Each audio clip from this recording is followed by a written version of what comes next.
This is an REI Co-op Studios production.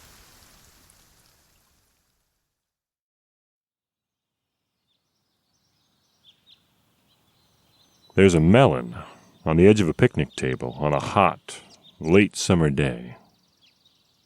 You notice it because someone bumped the table, and the melon is starting to wobble. You see it wobble.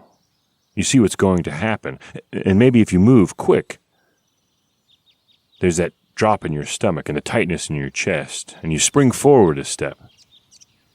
Well, not fast enough. The smooth roundness slips past your reaching fingers and smashes on the concrete. You stand there for a moment, just staring at it. And strangely, it reminds you of this week's story. Because there's something obscene about a very ripe, very smashed melon.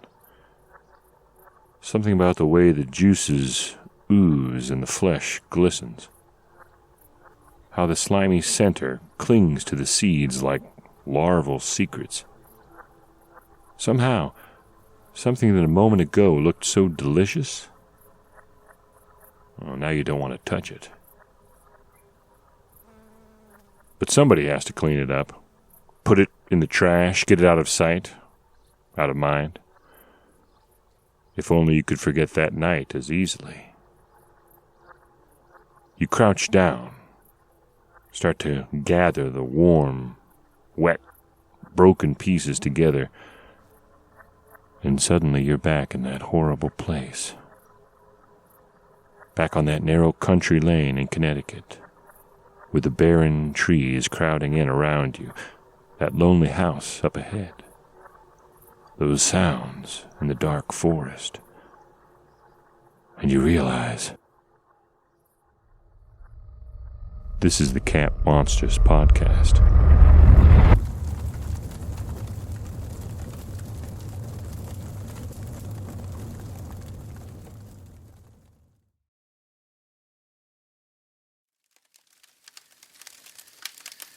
This is the very first campfire of our fall season. Welcome back. We're glad to see you, especially on a perfect night like this, here in the Connecticut woods, just outside the town of Weston.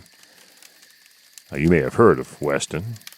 It's a small, quiet town, renowned for the beauty of its name, and known for its nature preserve, the largest in this area, which is called the Devil's Den. We aren't in the Devil's Den right now. The preserve closes at dusk and fires aren't allowed. And anyway, our story doesn't take place inside the Devil's Den. It happened on one of these narrow country lanes. You must have driven down one like it to get here. Narrow, gravel, gray tree trunks crowding in like old stone pillars on either side. And leaves like fiery, stained glass blown free of its windows, red and orange and gold, shimmering, reflecting the light of the dying sun. That light reminded Werner of home.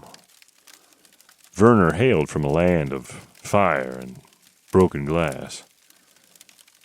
Werner knew that he was lucky to be here in Connecticut, far away from all of that, on the day we find him hurrying down one of these narrow country lanes back in 1945.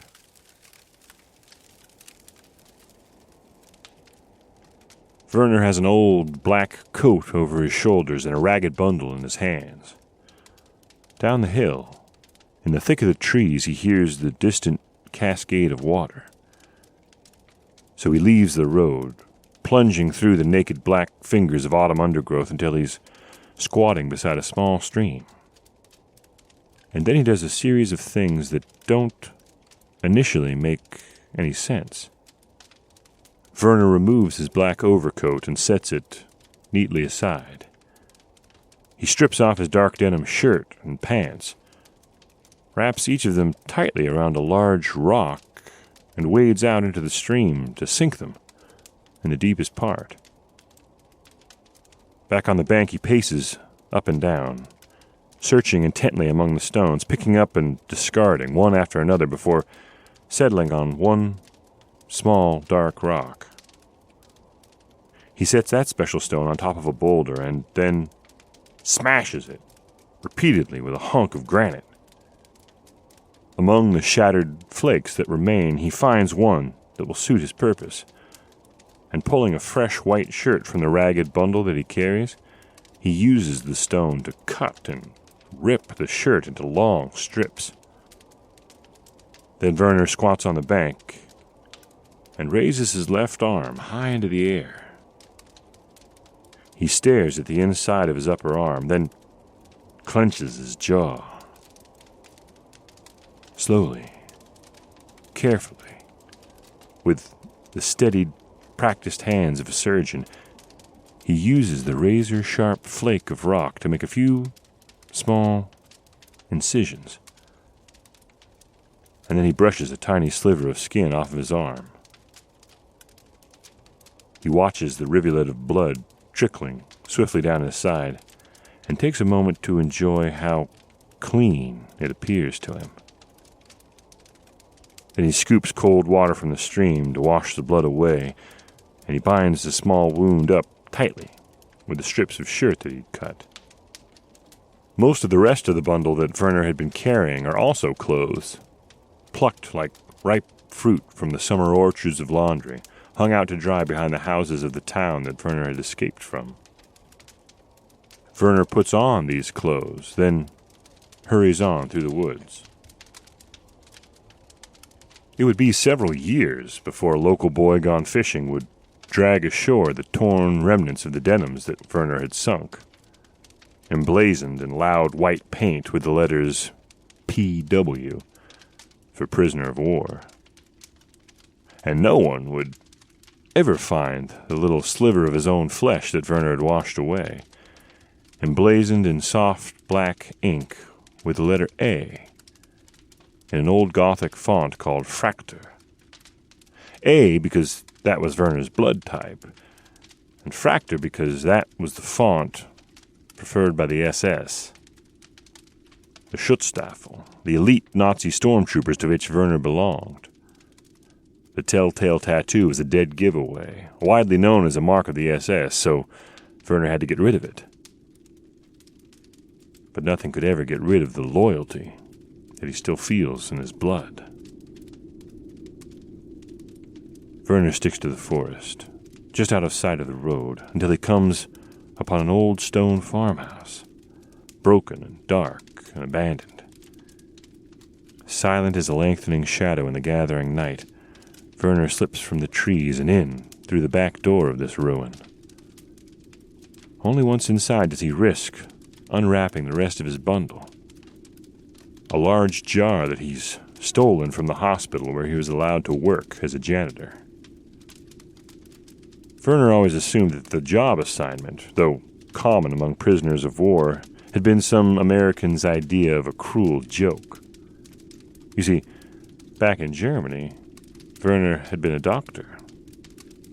Quite a renowned doctor to those in his specialized and controversial area of expertise. And now that he's free again, Werner has plans. He holds the jar up to the last of the light that peeps in through the back door. It contains fluid, and suspended in that fluid are 1, 2, 3 tiny, pale figures. Almost like little humans, but with enormous, bulbous heads. And Werner knows that under the influence of his treatments, they'll return to life, grow larger, multiply. And even as Werner disappears forever into the obscurity of these woods, his creations will become local legends. All across Fairfield and New Haven counties, whispers will grow that back in the trees and forests, along those lonely country lanes, lived the Wobbleheads or the Melon Heads, dangerous creatures known to lure and attack wayward outsiders.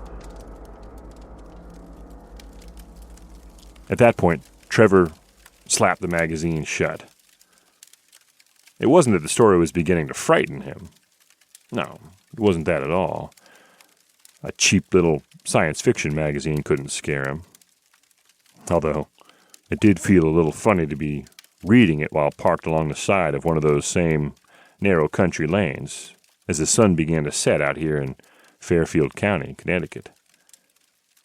Trevor felt funny, a bit strange, but not scared. He started the engine of his little post office van and nosed it down a road that looked more like a tunnel. The trees were so close around it. But Trevor wasn't frightened.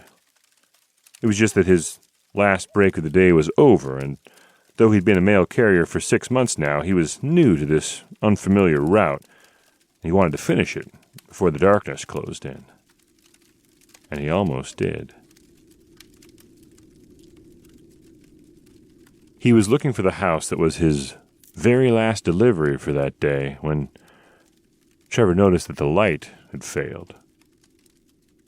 The trunks of the crowding trees shone shockingly bright in his headlights as he cruised slowly along, way down that old road that had seemed so scary when they were kids that everybody used to call it Dracula Drive.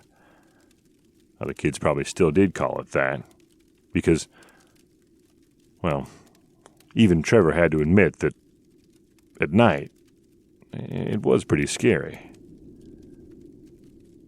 Trevor glanced down at the address label as he drove along. Funny coincidence. It turned out that the magazine he'd been leafing through earlier was the only piece of mail left. The only thing due at this last house. It shouldn't be far now. Trevor squinted out into the night ahead, looking for signs. And as he did, he caught just the slightest glimpse of movement, way off the edge of his windshield, almost beyond the palest fringe of his headlight.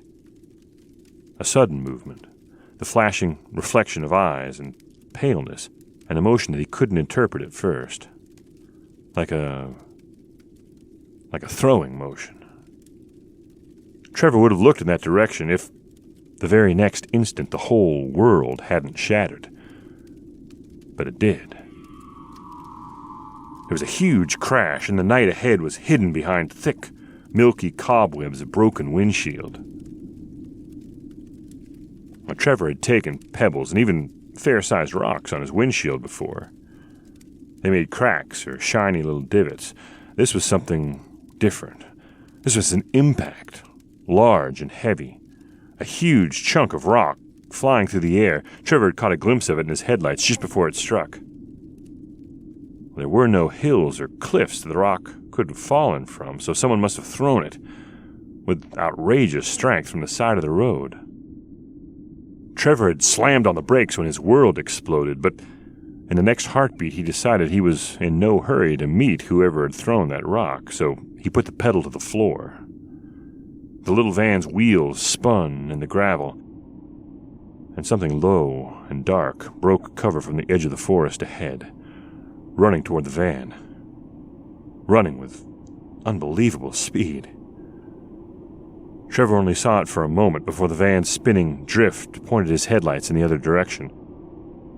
But whatever it was, Trevor did not want to meet it. He wrestled with the steering wheel and peered through the splintered windshield to try to guess which direction didn't lead into the ditch. The night was a fractured frenzy of gravel road and bright tree trunks and the black spaces in between. Trevor fluttered at the gas pedal. The tires caught. The van jumped forward and he was off, just as something from outside slammed against his passenger door. Trevor couldn't see what it was. The thing's dark body was pressed against the window. The van's speed was increasing, moving faster, faster than anything could run. But Trevor remembered there was a little running board on that side of the van. A small steel step outside the door that some delivery van designer had added for no good reason that Trevor had ever understood. And now, whatever was out there, it was hanging onto the side mirror and standing on the running board, rocketing with Trevor down the narrow road. Trevor glanced over, about to start swerving the van from side to side to try to shake the thing off, but before he could, he noticed the handle on that door begin to turn. For the second time in 50 yards, Trevor slammed on the brakes. The force of the stop threw Trevor forward against his seatbelt, and it should have launched the thing on the running board clear into the road in front of the van. It would have, too. Except the thing had just managed to open the passenger door. So the force of the stop threw it violently into the cab of the van beside Trevor, against the dash, and then down onto the floorboards where the reflected light from the headlights didn't reach. For an instant it was just a form, just a dark shape that Trevor could see moving and groping its way frantically up onto the seat, up toward where Trevor was sitting. He pressed himself away, against the door on his side, fumbling awkwardly behind himself, trying to find the latch. His hand had just touched it. Trevor had just felt the hard plastic handle to freedom under his fingers when the thing on the other seat reared its face up into the light coming through the shattered windshield and made a sound. Drive! Drive! Drive! The humanity of the face and the force of the order short-circuited Trevor's brain. Without thinking, he stomped on the gas again, muscled the van through its chattering drift, and then, as it caught and accelerated, he kept its nose pointing down the bright corridor that marked out the gravel road from the forest close around it. He even managed to slow down for the curves, but no more than he had to. The man on the passenger seat groaned and writhed, as if moving his body would help him catch the breath he was desperate for. Once or twice, over the roar of the gravel beneath the wheels, Trevor caught snatches of what the man muttered between gasps. Something got me. Something. Mutter, mumble, out of control, something. Then at last he fell still. Eyes closed, mouth a little open, head leaning back against the headrest. Trevor's heart was calming, too, and he slowed the van down to a pace better suited to how little he could actually see through the shattered windshield. Then, in a low voice, the man asked him for something, but Trevor didn't catch it at first. A light, the man repeated. I would very much appreciate a light. Trevor turned on the overhead, the dome light he used for sorting mail. And by it, the man took a small metal box from the pocket of his coat, flicked it open, and shook a couple of small white pills into his hand. He closed the box and replaced it, tossing the pills into his mouth and swallowing them dry. He looked at Trevor with a grimace. Medicine, he said, for the heart. The man was young, blond, lean to the point of thinness, a little pale, maybe, but having watched him explode in a sprint from the woods, then cling to the side of a speeding van with one hand while forcing his way inside, Trevor had a hard time imagining if the man needed medicine for his heart. Oh, that was ignorant, though. Even some elite athletes take medication for heart conditions. And after what they'd just been through, Trevor wasn't so sure that his own heart might not need a little help. He asked the man who he was, what had happened to him, what he was doing out there. My name is Eli Rillith, and I'm doing exactly the same thing that you are. Eli looked at Trevor, and Trevor blinked at Eli a couple of times. Great. What a promising companion Trevor had picked up. In a slow, gentle voice, in a way he hoped was kindly, Trevor explained what his uniform should have made obvious. That he, Trevor, was out here delivering the mail. Eli cracked a crooked grin and shook his head. No, I mean, you're looking for this house. And as he said it, he rapped a pointed finger down on the address label of the magazine, Trevor's last item for delivery that had somehow remained on the rubber-lined tray of the center console. You're looking for this house, and so am I. And I think, he said, squinting ahead, that is it. The dark, old house seemed to bounce toward them as the van's headlights jumped through the deepening potholes. They were running out of road, it seemed. The woods were getting closer. There was a sudden scream that made them both jump as branches on either side began to claw along the sides of the van. The house was the end of the line. The only way out was the way they'd come. Trevor was about to ask Eli why he was looking for this house, what this address could possibly mean to him. But the van was still rolling to a stop when Eli jumped out. "Quick!" he said, already moving toward the house front that glowed in gray dilapidation in the headlight beams. Trevor opened his door and called out in surrender and protest. He tried to give the magazine to Eli. After all, Trevor was just here to deliver the mail.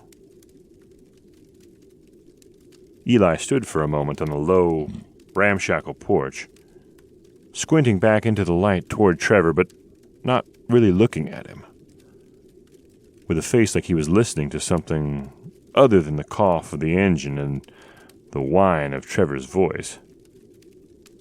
When Trevor finished his plea, Eli asked quickly, "You intend to drive away from here?" Trevor said he did, and Eli looked impatient. "I don't think they will let you," Eli said. What? Who would let him? Trevor hardly knew where to begin, and in fact, he didn't have time to start. Something heavy struck the body of the van just behind him. Trevor whirled in time to see a large rock rolling to a stop on the ground, followed by a laugh. A high, thin, unnatural cackle from the woods nearby. He left the headlights on, but ripped the keys from the ignition and followed Eli onto the porch. Eli had knocked already, anyway, he had the heavy oak door to the house open, and he closed it as soon as Trevor entered. Dim light came from somewhere in the entryway. Trevor saw paneling and discolored wallpaper, a wide old staircase. Everything old-fashioned, with the appearance of having been just barely maintained. Eli was struggling out of his dark overcoat. He seemed to be having some trouble freeing himself from it. He looked visibly older under this light. Trevor had marked him for 30 in the van, but now he looked nearer 50. When Eli got the coat off, Trevor saw that the long-sleeved white shirt he wore underneath had a seam of blood running down one arm. He pointed it out, but Eli hardly gave it a glance. "Oh, yes, that," Eli said. "Well, that happens when... that must have happened in the woods." He threw the bundled coat onto a little table in the entry and moved toward a long, unlit hallway. But then he turned back and fumbled in the coat until he'd found that little metal pillbox. Its lid was enameled, Trevor noticed, with a logo on it, something black and white and red. Before Trevor could look more closely, Eli had flicked the lid open and was shaking a pill into his hand when there was the crash of glass somewhere off in the darkened house. Not nearby, but not that far either. Eli dropped several of the pills and gave an exclamation that Trevor didn't catch. Then, "Time," Eli said. "We're running out." He stumped swiftly off down the dark hallway with Trevor close behind. As they walked, there were sounds, more sounds in the house. It was impossible to tell if it was merely the echo of their own footsteps or if there were other things, other sounds around them. Stealthy movement in other rooms, on other floors. Rather than listen and try to interpret these sounds, what made them? How close? Trevor asked Eli what was happening. Who was out in the woods? Who had attacked them?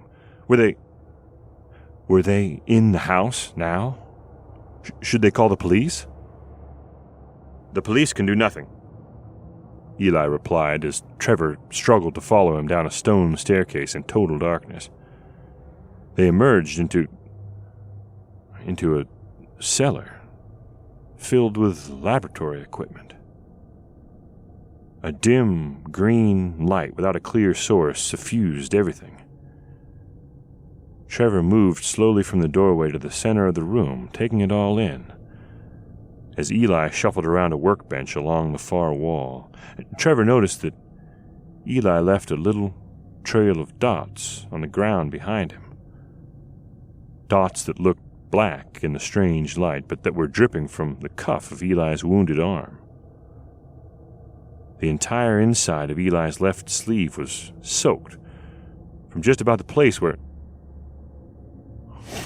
Trevor snorted and reminded himself that the story he'd read earlier about a man cutting out his own tattoo had appeared in a science fiction magazine.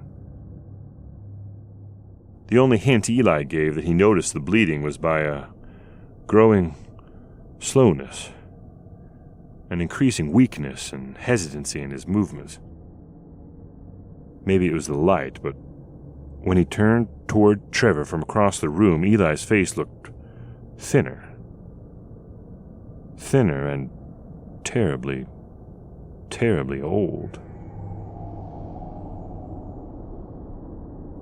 "As for who attacked me in the forest," Eli pointed at the magazine that Trevor still held limply in his hand. You've read the article, yes? I wrote it. I intended it to frighten, to keep people away so that I could regain control. My experiments. Eli seemed to be losing the thread, about to collapse, but he rallied himself. The people call them Melon Heads, but that isn't their name. They don't have a name. They can't give themselves a name because they are not human. They're less than animals. They're things. Objects. Eli staggered as he spat his way through the end of this rant, knocking over a stand of beakers on the workbench in front of him. As they shattered, a flame spread across the tabletop, low at first, and green, then rising blue, then turning a deep red as the blaze grew higher. Eli cowered away from the table, away from the smokeless flames which lit the whole room livid as blood. Trevor was frozen in a nightmare of horror and amazement, and Eli hurried toward him in a stooped, broken gait, clutching at him when he reached him. He angled his face up at Trevor, with a neck that could no longer support his head upright. He looked at least 100 years old. They don't have a name, he said. But I do. I am Werner, from that article. Doctor und SS Standartenführer, and this is my house. And they are my creations. But they have passed out of my control. As he said it, there was a tremendous sound behind him. From a separate staircase, back in the shadows, the sound of timbers tearing and splintering, heavy doors being ripped off their hinges, and then of something moving, something coming down those stairs. "You won't leave me?" The old man wailed as Trevor shook away the feeble hands that clutched at him. Trevor turned and dashed for the stairs they'd come in by. He reached and started up them and stopped. Stepped back and fell backwards onto the floor of the fiery basement, staring up the stairs in front of him. And a small figure descended, softly, almost shyly. Its body was deathly pale and sinewy, with the long, wrong proportions of a starved child.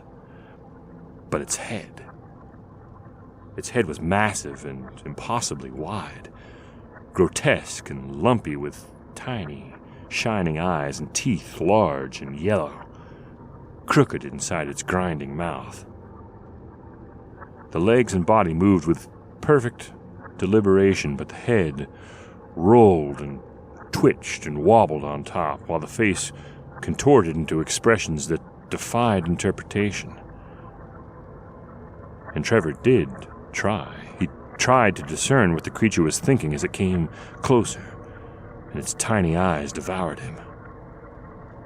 It seemed likely that Trevor's life depended on what was happening inside that outsized head.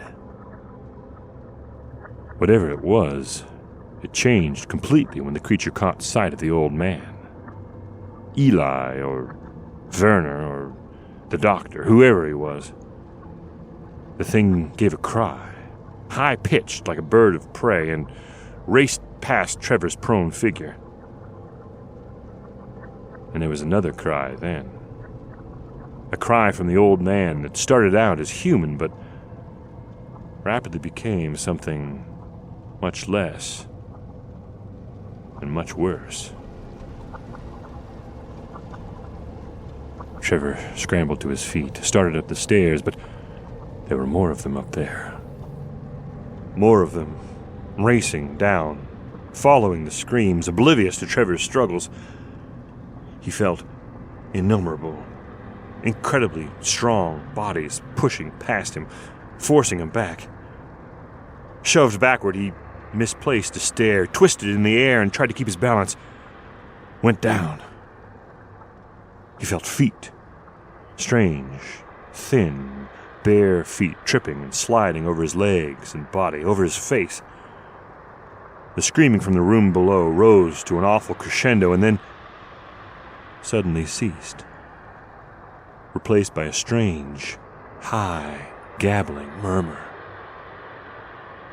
And then Trevor began to scream and to thrash, and the feet ceased stepping, but there were hands, so many hands, so strong, grabbing and restraining him, pulling him, taking him.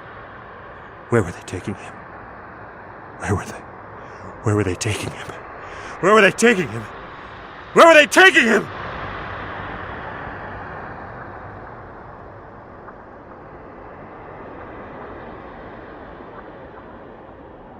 And then the red light in the room began to flash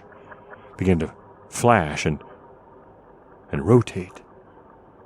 And the voices, the high, mumbling voices became lower and lower, and the gabble began to form into words, into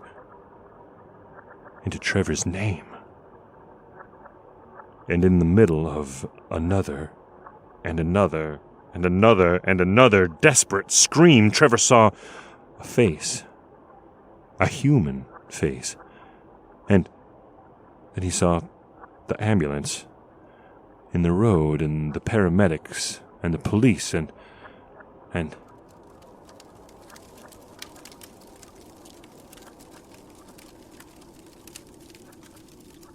Trevor had been found late that night, sitting in his darkened van by the side of the road at the very same pullout where he'd read the article in the science fiction magazine that afternoon. The windshield on his van was completely shattered, but there was no other visible damage. When his supervisor opened the driver's side door, Trevor was sitting there, staring straight ahead, seemingly unaware of his rescuer's presence. Nothing they said or did could elicit a response. Finally, with the help of the medics called to the scene, they began to lift Trevor carefully out of the driver's seat. Only then did he react, panic in his eyes, tearing himself from their grasp and screaming. Of course, you've already guessed that Trevor was never able to find that house again. In fact, once he described it to him, his friends and doctors made an effort to try to find the article in the magazine that he'd been reading that seemed to have started the whole thing.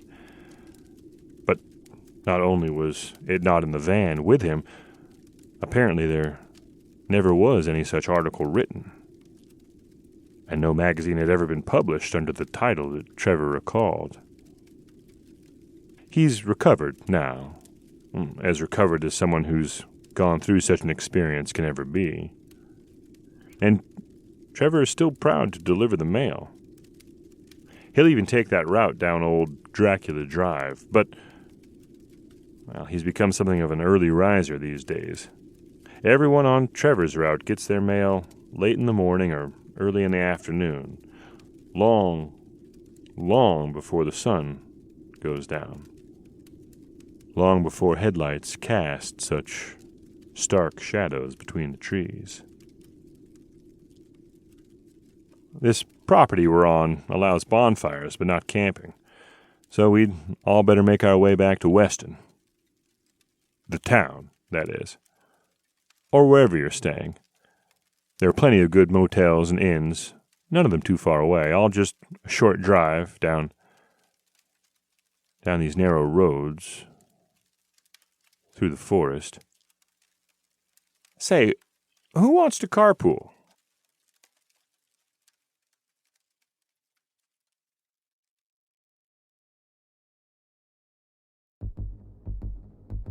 Camp Monsters is part of the REI Podcast Network. Next time you see our executive producers Paolo Motola and Joe Crosby, be sure to ask them about that time they got lost while driving a truckload of watermelons across Connecticut. They stopped to ask directions at a dilapidated old house, where the heavy door creaked open to reveal our senior producer, Chelsea Davis, who spoke without even the trace of a German accent. But then they stumbled on the basement laboratory, where our engineer, Nick Patry, was at work, bringing his fiendish sound creations to life using spare parts from yours truly, writer and host Weston Davis. And when Joe and Paolo finally managed to escape, the sheriff in the nearest town was our associate producer, Jenny Barber, who didn't believe their story and told them to get out of town and stop causing trouble. But we believe you, Joe and Paolo. We believe you. Next week, we'll leave the bright lights and noise of a high school football stadium. We'll walk down that hill in the shadows behind the bleachers. Take the shortcut home across the bottomlands like we always do. A roar goes up from the game behind us, but from somewhere much closer, somewhere in the darkness nearby, we hear another sound.